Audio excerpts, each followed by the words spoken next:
नमस्कार, मैं Meena Tuchania, assistant professor, department of chemistry, SPC government college, Ajmer. BSc part second, paper third, physical chemistry के chapter phase equilibrium की study कर रहे थे। उसमें हम टू कंपोनेंट सिस्टम में हम लेड सिल्वर सिस्टम की स्टडी कर रहे थे, जिसमें हमने लास्ट लेक्चर में कर्व एओ, कर्व ओबी, कर्व से घिरे क्षेत्र ACO, OBD, T curve, TRM, इनकी स्टडी हम लोग कर चुके थे प्रीवियस क्लास में। आज हम स्टडी करेंगे क्षैतिज रेखा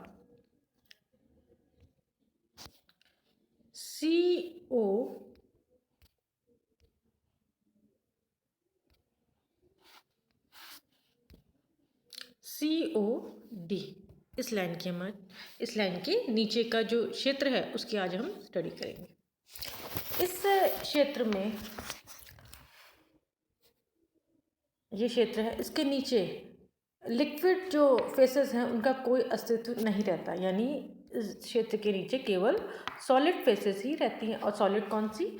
सॉलिड लेड और सॉलिड सिल्वर, दो फेसेस हैं यहाँ अस्तित्व में रहती हैं। ये दोनों ठोस दो आकार के क्रिस्टलों में पाया जाता है। कौन कौन से? एक तो सॉलिड सिल्वर और सॉलिड लेड के बड़े क्रिस्टल, तथा सॉलिड सिल्वर तथा लेड के बहुत छोटे क्रिस्टल, बहुत छोटे यानी चूर्ण के रूप में सिल्वर और लेड के इन छोटे क्रिस्टलों का जो मिश्रण होता है में रजत का जो परसेंटेज होती है वो होती है 2.6%। इसका एक निश्चित गलनांक होता है 303 डिग्री सेल्सियस। जबकि लेड होता है, लेड के बड़े क्रिस्टलों का जो गलनांक होता है वो होता है 327 डिग्री सेल्सियस, तथा जो सिल्वर के बड़े क्रिस्टलों का गलनांक वो होता है 961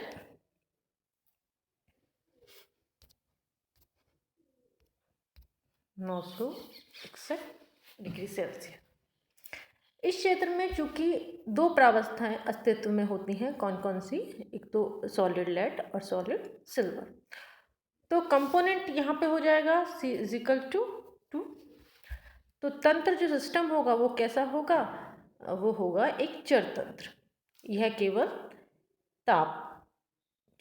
ताप है एवं एक आइसोथर्मल फेसेस हैं, जो कि क्षैतिज रेखा कौन कौन सी हैं? कि L,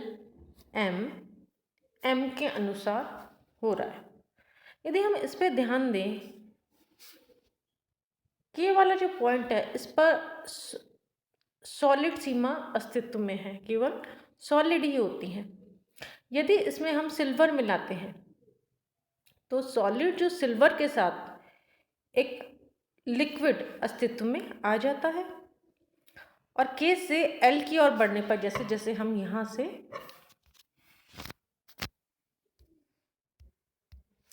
के से हम एल की ओर बढ़ रहे हैं, सॉलिड लेड की मात्रा क्या हो जाएगी? कम होती जाएगी, और क्या हो जाएगा? लिक्विड की मात्रा ज़्यादा हो जाएगी। एल पॉइंट पर सॉलिड लेड की मात्रा होती है वो बहुत कम हो जाती है। एल से एम के मध्य, जो एल से एम का जो बीच का क्षेत्र है, एल से एम का बीच का क्षेत्र है, इसमें केवल क्या होता है? केवल लिक्विड फेसेस का ही अस्तित्व रहता है। या हम कह सकते हैं कि सॉलिड लेड भी द्रव में चेंज हो जाता है। एम पॉइंट पर यदि सॉलिड सिल्वर के क्रिस्टल दिखाई देने लगते हैं, अर्थात सॉलिड सिल्वर व लिक्विड इक्विलिब्रियम में आ जाते हैं। अब जैसे जैसे हम M से N की ओर बढ़ने पर लिक्विड की मात्रा कम हो जाती है, और सॉलिड सिल्वर क्योंकि यहाँ सॉलिड सिल्वर की मात्रा बढ़ती जाती है और बिंदु N पर जाकर क्या रह जाता है, केवल सॉलिड सिल्वर ही रह जाता है। यहाँ पे लिक्विड फेसेस होती हैं वो समाप्त हो जाती हैं। ये तो बात हो गई COD के नीचे का क्षेत्र की। अब हम बात करते हैं विरजितकरण या पैटिनस प्रक्रम। पैटिनस प्रक्रम, पैटिनस प्रक्रम के द्वारा, प्रोसेस के द्वारा लेड से सिल्वर किस तरह से अलग करते हैं हम, उसके समझाया गया। माना कि ये बिंदु क्या है, X है। हम अलग कर रहे हैं। X बिंदु पर सिल्वर युक्त शीशे को द्रव अवस्था में प्रदर्शित करता है। X बिंदु क्या होता है, वो होता है कि सिल्वर युक्त लेड को लिक्विड फेस में शो करता है, जिसमें क्या होता है, रजत का अनुपात, वो उसका अनुपात बहुत कम रह जाता है। कितना रह जाता है, 0.25% रह जाता है।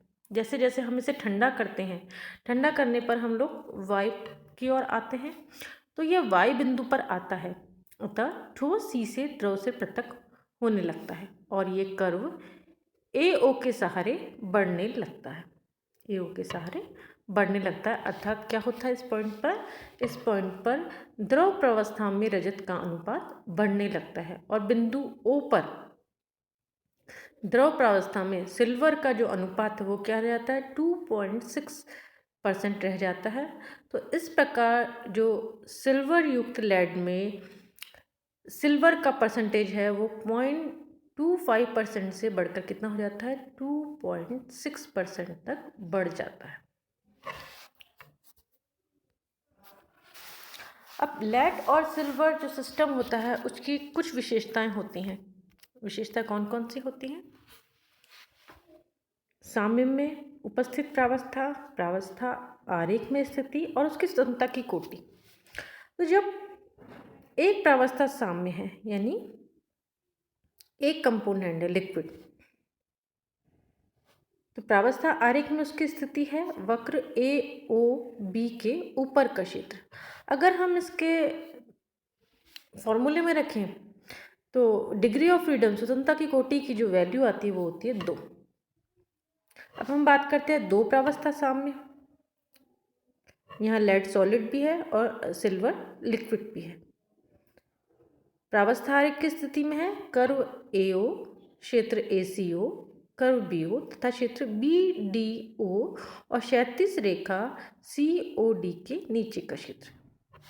जब इसे फॉर्मूले में रखते हैं तो डिग्री ऑफ फ्रीडम आता है हमारा 1।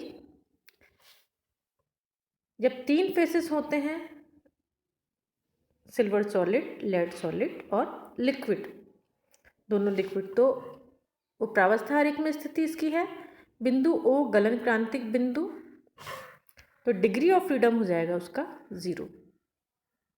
तो हम ये कह सकते हैं कि यदि प्रावस्था साम्य 1 है कंपोनेंट तो डिग्री ऑफ फ्रीडम 2, प्रावस्था साम्य 2 हैं तो डिग्री ऑफ फ्रीडम 1, और अगर प्रावस्था साम्य 3 है तो डिग्री ऑफ फ्रीडम 0, जो कि अचर तंत्र है। Thank you.